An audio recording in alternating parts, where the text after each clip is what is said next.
अब हम इस टॉपिक के सेकंड मॉडल को डिस्कस करते हैं जो कि परसेंटेज ऑफ परसेंटेज पर बेस्ड है। आइए देखते हैं परसेंटेज ऑफ परसेंटेज क्या है। Percentage of percentage x% of y% of k is equal to xy divide by 100% of k।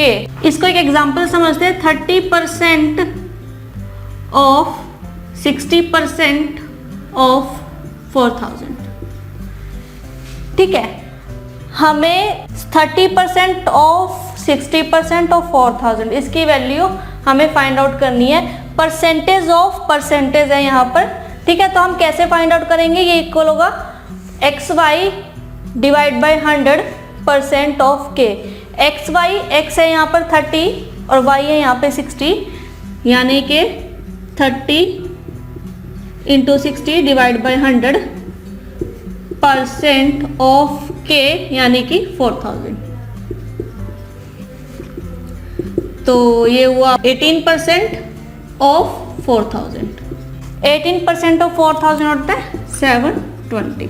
यानी कि हम कह सकते हैं कि 30% of 60% of 4000 is equal to 720। तो हम इस तरह से परसेंटेज ऑफ परसेंटेज को यूज कर सकते हैं। ठीक है, अब फॉर एग्जांपल कि हमारे पास यहाँ पे परसेंटेज ऑफ परसेंटेज दिया हुआ है ना। हमने परसेंटेज ऑफ परसेंटेज निकाला x into y 30 into 60 divide by 100 है ना। अब हम इस परसेंटेज को भूल जाते हैं, जो सेकेंड वाली परसेंटेज को आप भूल जाओ। तो अब ये हुआ 30% ऑफ 60।